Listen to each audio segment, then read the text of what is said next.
She gave birth to twins, but 10 days later, she learned the terrible truth. Danielle had dreamed of motherhood her entire life. After 3 years of trying, two heartbreaking miscarriages, and one emergency surgery that nearly shattered her hope, hearing two heartbeats in the ultrasound room felt nothing short of miraculous. She cried. Her husband cried. Even the ultrasound technician, seasoned and stoic, smiled softly and whispered, "Looks like double the love." Her pregnancy wasn't easy. Nausea, bed rest, sleepless nights. But the moment she held two tiny boys in her arms, both with smooth dark skin, tight curls, and matching cries, every ache, every tear felt worth it. The hospital labeled them Baby A and Baby B. No one questioned it. They looked nearly identical. Danielle didn't care who came out first. She just whispered the name she had picked years ago, Micah and Malik. The first few days were a blur of feedings, diapers, visitors, and quiet joy. Nurses came and went. Her husband took pictures, beaming.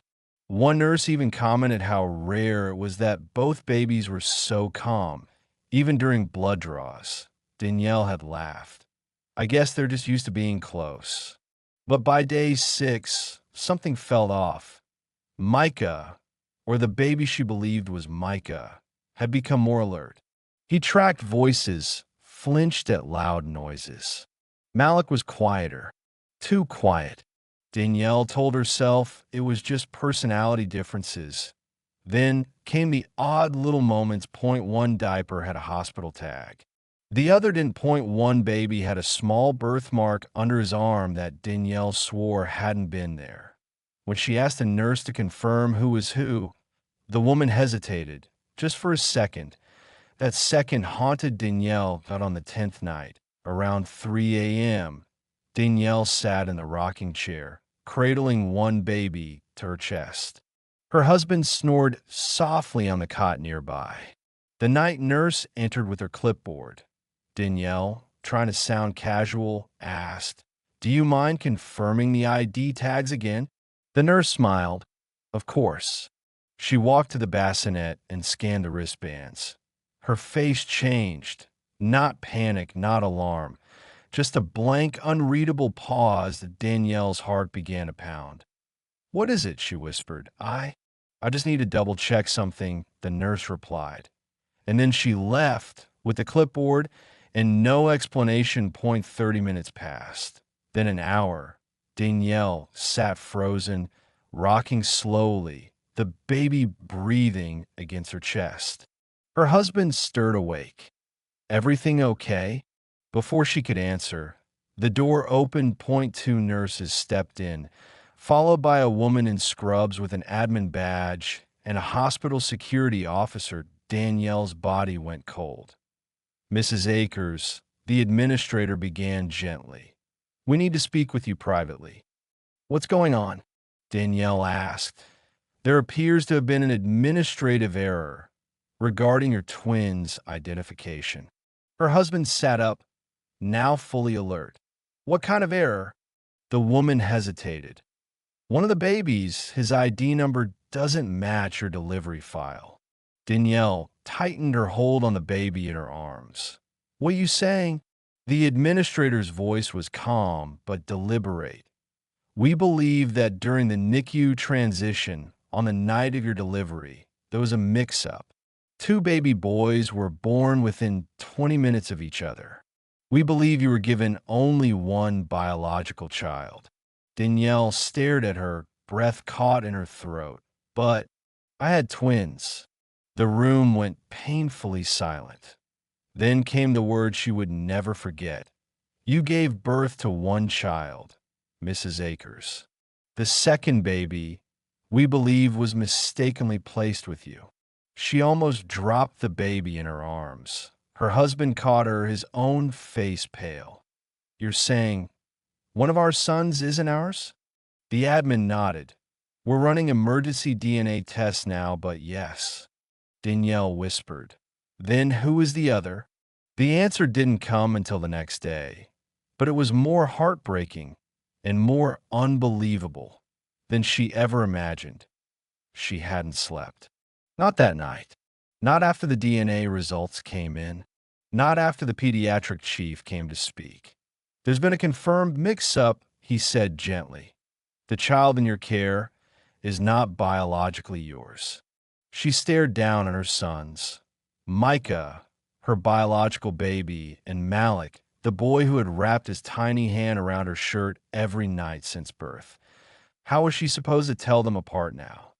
The next morning, the full truth was revealed. Another baby had been born the same night, same floor, same hour that a woman had arrived under a false name. Minimal ID. No family listed.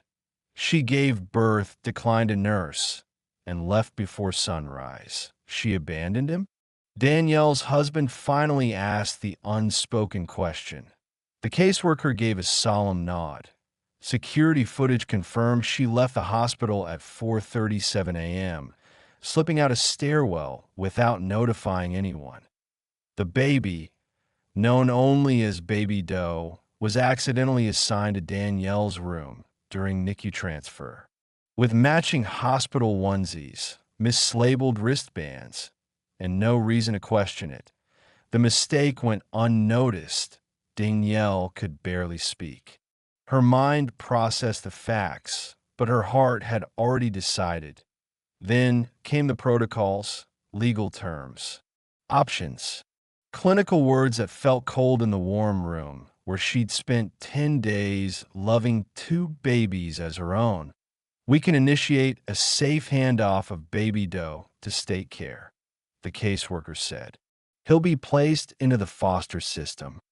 Danielle looked down at Malik. The baby who wasn't hers, but was, she whispered, no, you have the right to apply for temporary guardianship, the caseworker explained, but the process, I don't care how long it takes, Danielle interrupted. Her voice didn't rise, but it held weight. I won't let him go. The hospital extended their stay by 2 days. Danielle barely left the room. She bathed both boys herself. She learned every sound, every breath, every habit. Micah stretched his fingers wide before nursing. Malik always tucked his thumb against his cheek that on the third night, her husband sat beside her. You know, we weren't ready for one, he said softly, let alone two. Danielle looked up. You don't want him? He reached over and gently touched Malik's cheek. I didn't say that, he replied at a pause. Then, I don't know where he came from. I don't know what he's been through. But I know this, he found you. A week later, Danielle and her husband were granted emergency guardianship of Baby Doe. She signed the paperwork through tears, Malik sleeping peacefully in her arms. The process was long. Interviews, home visits, paperwork. But Danielle did it all. When a case agent asked, why adopt a baby that's not biologically yours? She answered, because biology didn't feed him at 3 a.m. I did, because biology didn't soothe his fever. I did, because when he opens his eyes, he looks for me. 6 months later, the adoption was finalized. Baby Doe became Malik James Akers, that Micah's brother Danielle's O asterisk. No exception, just family. When friends and neighbors eventually learned the truth, they often asked, do you ever think about how different life would have been if the mix-up never happened? Danielle would smile, pull her boys close, and say, I don't think about what was supposed to happen. I thank God every day for what did. Because sometimes life doesn't follow a plan. Sometimes it leaves a child in your arms, not by blood, but by divine accident. And in the end, you don't choose family by birth. You choose it by love.